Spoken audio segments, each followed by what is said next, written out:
When you think about fossils, dinosaurs, and museums, what comes to mind? The Museum of Natural History? The Smithsonian?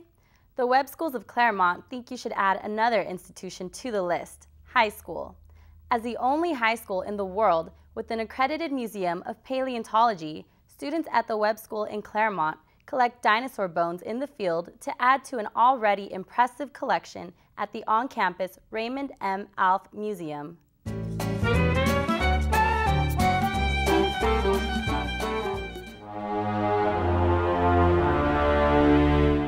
Dinosaurs. The first thought that comes to mind for most are the enormous fossils they left behind. Tyrannosaurus rex, velociraptors, even the mighty Triceratops. But do you think of high schoolers?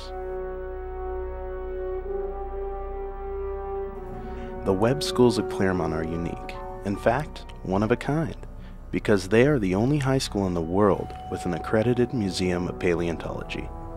Well, the students are a really big part of the program, which kind of makes our program unique because the high school students are basically involved in all aspects of the program. So they go with us to collect the fossils, and they're pretty good at it. They can hike a long ways and find, important specimens. Between about 90 and 95% of the fossils that are held at the museum and on display were found and collected by students. There's about half dozen field trips a year that we run with the students from the school here. There's one required one that all the freshmen take, where they go out and collect fossils, and then we have a number of basically volunteer opportunities. Some of the most spectacular displays that we have, particular ones that were found by students from Webb, include a almost complete fossil camel skeleton from Barstow. We also have a very complete skull of a herbivorous duck-billed dinosaur that was found. The students from the Webb schools are involved in pretty much every step of the museum process, from collecting the fossils to preparing them to conducting the research and publication on the fossils. So the process begins out in the field where we go out and find the fossils, collect them, and then we bring them back to the prep lab where some of our student volunteers are involved with cleaning a lot of the rock off the specimens. It might take you an hour to collect a specimen in the field. It might take you 15 hours to prep it. Remove all the rock around it and clean it all up and get it all hardened up. And then they'll help us put them in the collections, curate them, all the labels you'll need. And then we have classes where kids actually study the fossils and do research on them. Some of this information that they work on is actually eventually published or presented at scientific meetings. But how did a small boarding school like Webb come to be a large contributor to the scientific community? It all started with one man and his love for science, Raymond M. Alf. Just kind of on a whim, he took a trip out to the desert in 1936 with some of the boys here from the school, and they found this peccary skull. And they didn't think it was a big deal. It was a fossil pig skull, but they brought it down to paleontologists at Caltech who identified it as a new genus. So they had, their first trip, they had found this really important fossil. So they went way out to Nebraska from California. This is back in 1937 now.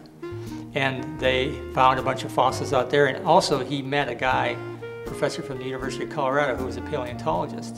And this guy inspired Alf to become a paleontologist. So he came back to Webb, finished the year, and then he went off to the University of California, got a master's in paleontology. He came back to Webb and started doing all kinds of trips, collecting all kinds of fossils, and it just kind of mushroomed from this first occurrence of finding the peccary skull back in 1936. Webb possesses one of the largest and most sought-after collections in North America.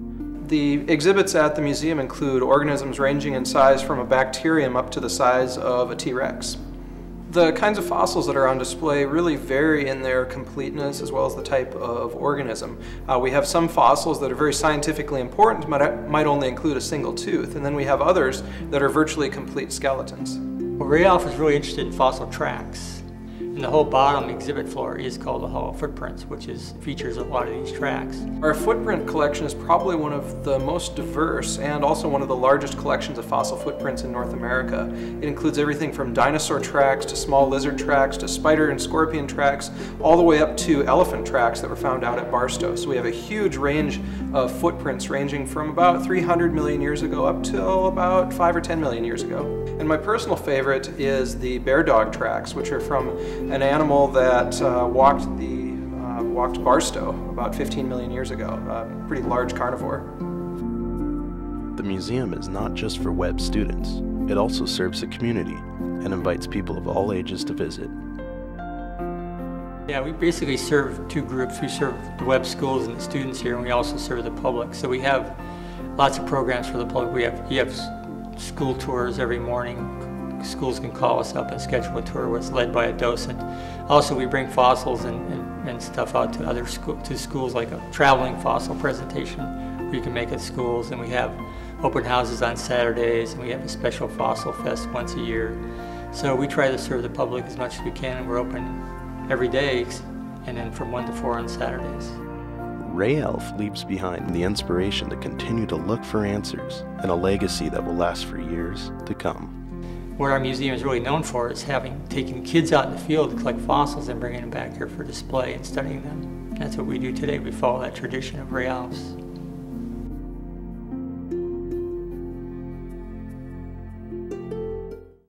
For over 80 years, the Kellogg Horse Center at Cal Poly Pomona has been home to Arabian horses. W.K. Kellogg, founder of the famous cereal company, donated the land for the center to breed Arabian horses. Kellogg wanted to showcase this breed's grace and beauty through horse shows, which are now performed for more than 11,000 guests each year. The center closely follows a tradition that Kellogg started and continues with, Kellogg's Gallop.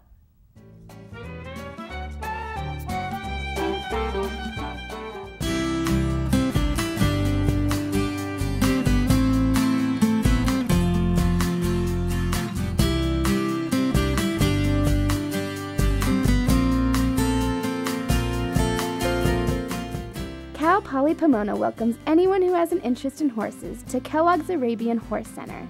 The Horse Center works with the students of Cal Poly Pomona, and the students work directly with the 130 purebred Arabian horses.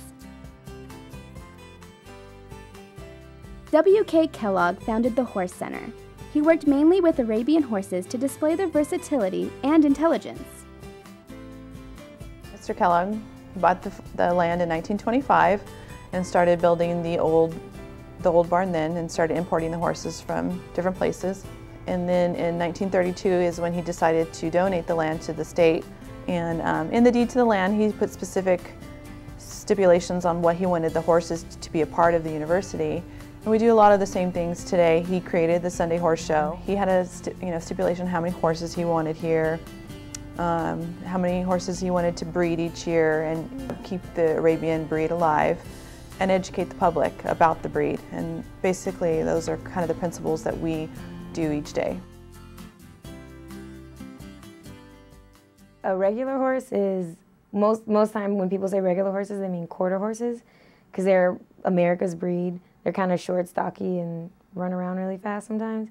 But Arabians are a lot different. They have dish faces, and they're really dainty. That's the main part, is they're so dainty that it's like graceful, and they carry their tails high. They're like a companion because they're so expressive. They're bred to be beautiful horses, and that's what they are. The students work with different facilities, one of which is the foaling stalls.